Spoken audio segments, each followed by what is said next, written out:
Now, students of grade 6, as far as your second assignment or assignment part 2 is concerned, of the chapter physical and chemical changes, you have to do from page number 46 to 48. That is from the question number 13 up to the question number 17.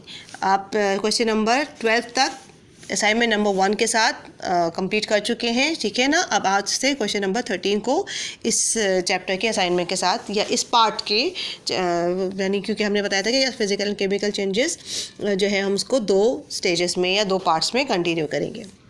Okay, question number 13, many fuels contain the elements carbon and hydrogen. नाम से ही पता चल रहा है कि ऐसे fuels जिसमें 2 elements जैसे कार्बन और हाइड्रोजन मौजूद होते हैं, तो उन कंपाउंड्स को हम क्या नाम देते हैं? उन कंपाउंड को हम नाम देते हैं हाइड्रोकार्बन्स, क्योंकि ये दोनों चीज़ें या 2 तरह के एलिमेंट्स हाइड्रोकार्बन से मौजूद होते हैं। कौन कौन से? Carbon and hydrogen.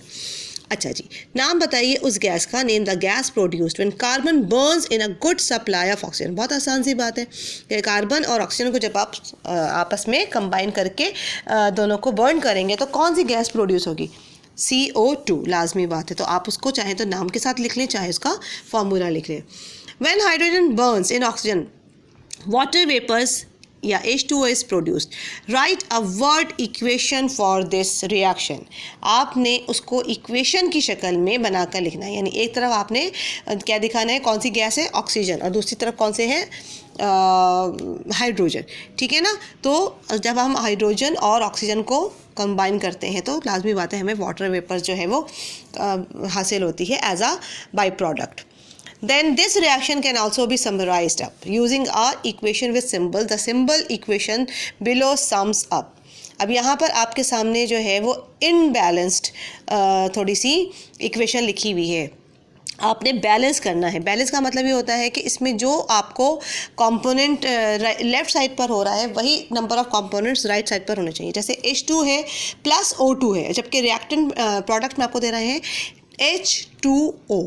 अब यहाँ पर आपको कुछ इस तरह के हमें बैलेंस करना पड़ेगा कि सारे मॉलिक्यूल्स एक ही जैसे क्वांटिटी में। हमने यहाँ इजाफा करना होगा, 2H2 बना लेंगे, ठीक है। H2 की जगह हम लिखेंगे 2H2 plus O2 as it is ही रहेगा।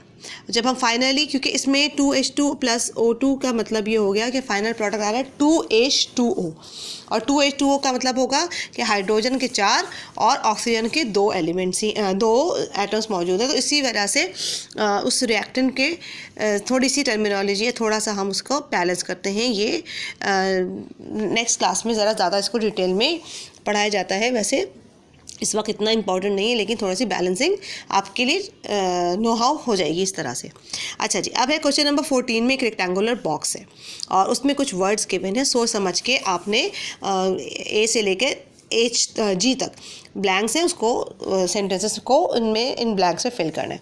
Hydrogen and carbon dioxide are both dash. Hydrogen और कार्बन दोनों क्या हैं? जाहिर सी बात है गैसेस हैं जो कि आपस में कंबाइन होकर क्या करते हैं? If they are formed in an experiment you will see dash. अगर ये दोनों गैसेस आपस में मिल यानी हम जब इसको कंबाइन करते हैं या कोई एक्सपेरिमेंट करते हैं तो हमें डैश उठते हुए दिखाई दे रहे होते हैं। This can be a sign that a chemical dash has taken place. और इससे हमें पता चलता है कि कोई केमिकल प्रोसेस हो रहा है या कोई केमिकल रिएक्शन जो है वो it is going on.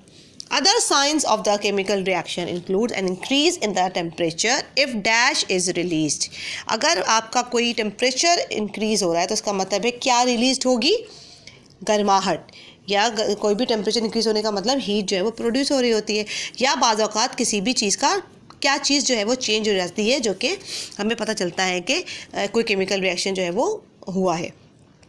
Physical changes such as dash. Boiling कोई फिज़िकल चेंज है, एक कोई केमिकल चेंज तो है नहीं, क्योंकि उसमें कोई नई चीज़ नहीं बनती, बल्कि ये इजीली रिवर्स्ड है। कैसे रिवर्स्ड है?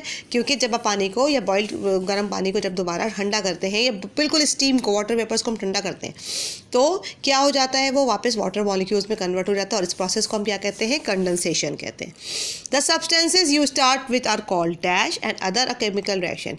2 चीज़ों को जब हम आपस में मिलाते हैं तो हम उन्हें एक ख़ास नाम देते हैं, यानी इज़ इक्वल टू के या इक्वेशन के एक तरफ एरो के लेफ़्ट साइड पर जो कंपोनेंट्स होते हैं उन्हें हम रिएक्टेंट्स कहते हैं, और फाइनली हमें जो प्रोडक्ट्स मिलता है वो हमारे राइट साइड पर होता है। E. Because zinc consists of only one type of atom, it is called a dash. क्योंकि जब एलिमेंट की खासियत ये पहचान ही है कि कोई भी प्योर एलिमेंट जो होता है उसमें हमेशा एक ही किस्म के एटम्स मौजूद होते हैं. In carbon dioxide the atoms of carbon and oxygen have been combined. So carbon dioxide is known as. अब कार्बन और ऑक्सीजन जब आपस में मिलकर एक कंपाउंड बनाता है, इसका मतलब है कि कार्बन डाइऑक्साइड जो है वो हासिल हो गई. A shorthand way of showing a chemical reaction is to use a dash. हम बार बार एक ही चीज़ को पूरे वर्ड्स में लिखें, हम एक क्या करते हैं, एक इक्वेशन बना देते हैं जिसकी वजह से आपको एक नज़र में चीज़ पता चल जाती है कि कहने वाला क्या कह रहा है. Then question number 50. The fused methane and octane are both hydrocarbons. Octane has a formula CH18. Methane has a formula CH4. अब आप ये बताइए कि कौन से दो एलिमेंट्स इसमें यूज़ किए गए. अभी हमने पहले भी पढ़ा था कि हाइड्रोकार्बन में कौन कौन से दो एलिमेंट्स होते हैं, उन दोनों एलिमेंट्स के नाम लिखने. अब C8 और H18 यहाँ पे दिखाई दे रहा है, चाहे वो CH4 हो या C8H18 हो. आपको इस फॉर्मूला में दो एलिमेंट्स जो हैं वही नज़र आ रहे हैं. अब आपने उन दोनों के नाम लिखने हैं. अच्छा जी, name the two compounds formed when methane is burn. जब हम मीथेन गैस को ऑक्सीजन की मौजूदगी में बर्न करते हैं, मीथेन कौन सी गैस होती है, जो हमारी सुई गैस में आ रही होती है, और ऑक्सीजन के साथ जब वो मिलती है तो कार्बन डाइऑक्साइड और वाटर वेपर्स बनाती है. Then see, give the formula for the two products formed when methane is burn. आपने दो प्रोडक्ट्स के नाम लिखने हैं. ऊपर आपने बता दिया कि कार्बन डाइऑक्साइड और वाटर वेपर्स हैं. अब कार्बन डाइऑक्साइड का क्या फॉर्मूला है वो लिख लीजिएगा सी वाले में, और वाटर का क्या फॉर्मूला है, आपने यहाँ पे प्रोडक्ट्स को फॉर्मूले लिखने हैं. वाटर का क्या, वाटर वेपर्स की जगह हम क्या लिख सकते हैं, H2O लिख सकते हैं, और पूरा कार्बन डाइऑक्साइड की जगह हम क्या लिख सकते हैं, CO2 लिख सकते हैं. अच्छा जी, वर्ड इक्वेशन में आपने डिस्क्राइब करना है, आपको लिखना है वर्ड्स में. आपने इसको फॉर्मूला नहीं लिखना, बल्कि पूरा प्रॉपर. मीथेन की जगह हम लिख सकते हैं CH4, लेकिन हम मीथेन लिखेंगे. ऑक्सीजन की जगह हम लिख सकते हैं O2, लेकिन हम यहाँ पे पूरा ऑक्सीजन लिखेंगे. ये वर्ड में पूरा बताना है आपने. और जब ये रिएक्शन होगा तो उसके नतीजे में क्या बनेगी, कार्बन डाइऑक्साइड, ठीक है, प्लस वाटर वेपर और प्लस एनर्जी.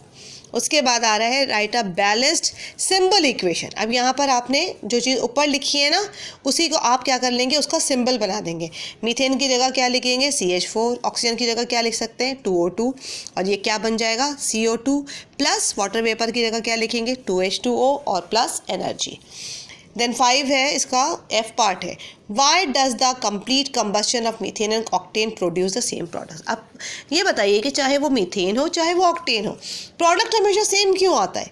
इसलिए कि दोनों के अंदर, चाहे वो मीथेन हो या ऑक्टेन हो, सिर्फ उसमें कार्बन का कंटेंट कहीं 1 है और कहीं 8 है. कहीं CH4 में एक ही कार्बन है, और जहाँ ऑक्टेन की बात हो रही है वहाँ C8 है. लेकिन क्योंकि सेम प्रोडक्ट क्यों आ रहा है, इसलिए कि दो ही चीज़ों से मिलके बना है. कौन सी दो चीज़ें हैं, कार्बन एंड हाइड्रोजन. उसके बाद नेक्स्ट है आपके पास, baking a cake is a chemical change.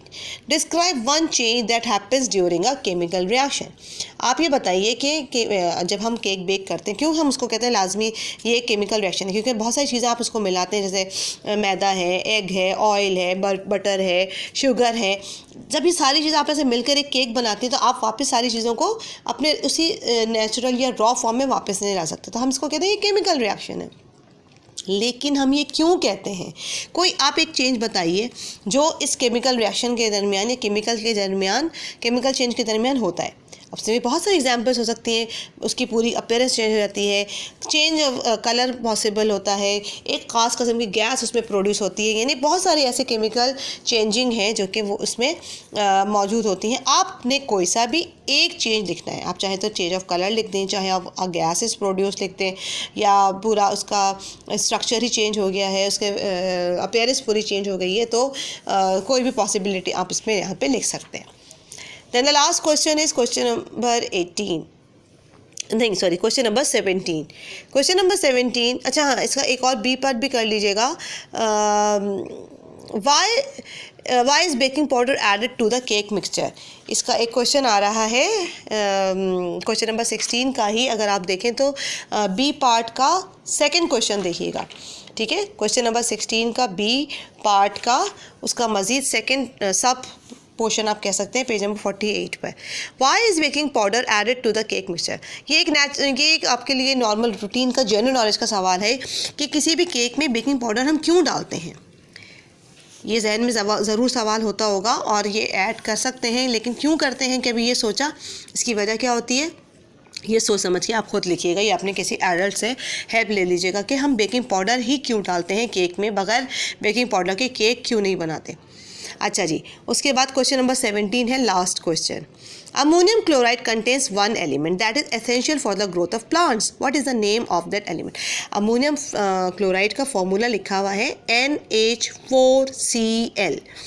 आपको इसमें कौन सा एक ऐसा इम्पॉर्टेंट कंस्टिट्यूएंट नज़र आ रहा है जो कि हर एक, चाहे वो प्लांट हो, चाहे वो एलिमेंट हो, एनिमल हो, चाहे वो ह्यूमन बींग्स हो, उसकी ग्रोथ के लिए बहुत ज़रूरी होता है। वो एक ऐसी गैस होती है जो तकरीबन मैक्सिमम हमारे एटमॉस्फेयर में मौजूद होती है, तकरीबन 78% होती है। उस एलिमेंट का नाम लिखिए जो सबसे ज़्यादा इम्पॉर्टेंट है। फिर इसका बी पार्ट है, what other elements are present in ammonium chloride. अगर आप फॉर्मूला देखें तो आपको नाइट्रोजन के अलावा और कौन कौन से एलिमेंट्स नज़र आ रहे हैं। H किसको जाहिर कर रहा है, उसका नाम लिखिएगा, और Cl किसको जाहिर कर रहा है वो भी लिखिएगा, ठीक है। उसके बाद हमने बताना है कि अमोनियम क्लोराइड में कितने एटम्स मौजूद हैं। NH4Cl, N का मतलब जब कुछ नहीं होता तो 1 होता है, ठीक है। H4 इसका मतलब है 4 एटम्स ऑफ हाइड्रोजन, और Cl के सामने भी कुछ नहीं लगा हुआ तो इसका मतलब है 1 क्लोरीन। तो 1 नाइट्रोजन, 4 हाइड्रोजन के एटम्स और क्लोरीन का भी 1 एटम है, ठीक है ना। तो टोटल इस अमोनियम क्लोराइड के मॉलिक्यूल में कितने एटम्स मौजूद हैं। 1 + 4 + 1 कितने हो गए, ये सोच समझ के यहाँ लिखिएगा। अच्छा, इसका डी पार्ट है, what is one property of ammonium chloride.